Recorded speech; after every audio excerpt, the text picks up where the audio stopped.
இயேசுவுக்கே புகழ். இயேசுவில் பிரியமானவர்களே, இன்று நம் ஆண்டவர் திருப்பாடல் 20ஆம் அதிகாரம் 5ஆம் வசனத்தினூடாக இவ்வாறு நம்மோடு பேசுகின்றார். விண்ணப்பங்களையெல்லாம் ஆண்டவர் நிறைவேற்றுவாராக.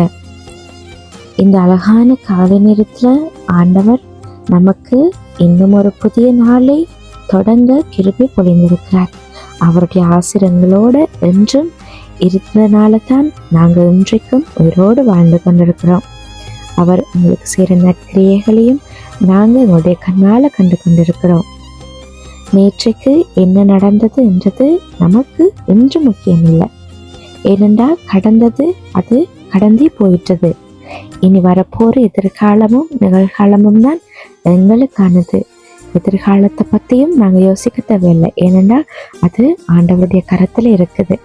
இன்றைக்கு நாங்கள் என்ன செய்ய போகிறோம், எப்படி வாழ போகிறோம் என்றது தான் ஆண்டவர் ஒவ்வொருவரையும் நினைவில் கொள்ள சொல்லுகிறார். அவர் எங்களை என்றும் வழிநடத்தும் தகப்பனாக இருக்கிறார். நாங்கள் எப்படி வாழப்போகிறோம் என்றதில் தான் அவர் எங்களை மேலே கொண்டிருக்கிற அன்பும் அக்கறையும் வெளிப்படும். நாங்கள் ஆண்டவரோடு ஒன்றாயிருந்தோம் என்றால் எங்களுடைய நாளும் சிறப்பாக இருக்கும். நாங்கள் அடுத்தவர்களோட அன்பாக, நேர்மையாக, சந்தோஷமாக பழகிறதுக்கான ஒரு சூழ்நிலையும் எங்களுக்கு கிடைக்கும். ஆண்டவர் எப்படி அடுத்தவங்களோட அன்பாக இருந்தாரோ எங்களையும் அந்த அன்பில் மற்றவங்களோட ஸ்நேகம் கொள்ள அழைத்து இருக்கிறார். பலருடைய வீட்டில் இன்றைக்கு ஒரு விண்ணப்பம் இருக்கும். இன்றைக்கு மட்டுமல்ல, அநேகர் உங்களுடைய வாழ்க்கையில் பல விண்ணப்பங்களை ஆண்டவரிடத்துல முன் வச்சு கொண்டே இருப்பீங்க. சில குடும்பங்களுக்காக ஜெபிப்பீங்க. குடும்பம் நல்லா இருக்கணும், பிள்ளைகள் வாழ்க்கையில் உயர வேண்டும், குடும்பத்தில் நிம்மதியும் ஒற்றுமையும் சமாதானமும் இருக்க வேண்டும், கடன் பிரச்சனைகள் கஷ்டங்கள் எல்லாம் முடிந்து போகணும் என்று பலருடைய வாழ்க்கையில் இன்றைக்கு இது மிகவும் ஒரு முக்கியமான வேண்டுதல்களாக இருக்கு. வேறு சிலர் தங்களுடைய தொழிலில் முன்னேற்றம் அடையணும், நல்ல தொழில் கிடைக்கணும், படித்த படிப்புக்கேற்ற வேலை அமையணும். இப்படியாக பலர் ஆண்டவர்கிட்ட விண்ணப்பம் செய்து கொண்டிருப்பீங்க. இன்னுமாக சிலர் தங்களுடைய தனிப்பட்ட வாழ்க்கையை குறித்து, தங்களுடைய எதிர்கால வாழ்க்கையை குறித்து, இப்படியாக அநேக கருத்துக்களை நீங்கள் ஆண்டவர்கிட்ட விண்ணப்பிச்சு கொண்டிருக்கலாம். பலருடைய இதயம் இன்றைக்கு மனமிழந்து பலவீனம் அடைந்து போயிருக்கலாம்.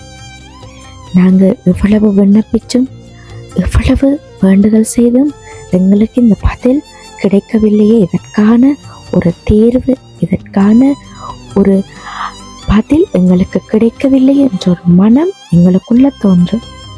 ஆனால் இன்றைக்கு ஆண்டவரிடம் எங்கள்கிட்ட சொல்கிற வார்த்தை, உன் விண்ணப்பங்களை எல்லாம் நான் நிறைவேற்றுவேன் என்று அவர் இன்றைக்கு வாக்கு கொடுக்கிறார். மனிதர்கள் நம்மை மறந்தாலும் ஆண்டவர் ஒருபோதும் எங்களை மறக்க மாட்டார். சுற்றி இருக்கிறவங்க எங்களுடைய வழிகளுக்கான கதவுகளை அடைத்தாலும் ஆண்டவர் ஒரு புதிய வழியை எங்களுக்காக திறந்து வைக்க ஆயத்தமாக இருக்கிறார். நாங்கள் கண்ணீரோடு ஜெபிக்கும் ஒவ்வொரு இரவையும் ஆண்டவர் பார்த்து கொண்டு தான் இருக்கிறார். சில நேரங்களில் எங்களுடைய விண்ணப்பத்திற்கு பதில் கிடைக்காமல் அது தாமதமாக போகலாம். ஆனால் ஆண்டவருடைய திட்டம் என்னது தெரியுமா? நாங்கள் தாமதித்தாலும் அதற்காக காத்திருக்கிறோமா என்று பார்க்கத்தான் ஆண்டவர் ஒவ்வொருவரையும் காத்திருக்க வைக்கிறார். அவர் எங்களுக்கு கொடுக்கணும் என்று நினைச்சிருந்தா எப்பயோ கொடுத்திருப்பார்.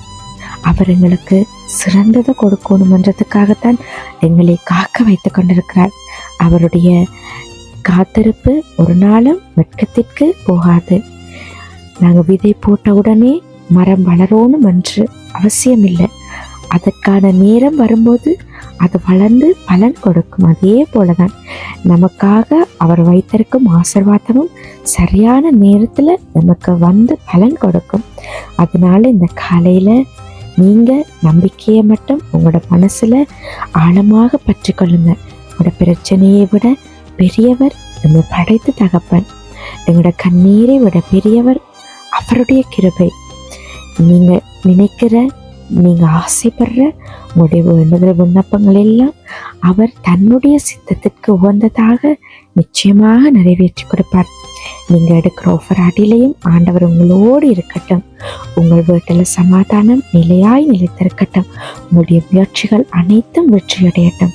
உங்களுடைய விண்ணப்பங்கள் எல்லாம் ஆண்டவர் நிறைவேற்றுவாராக.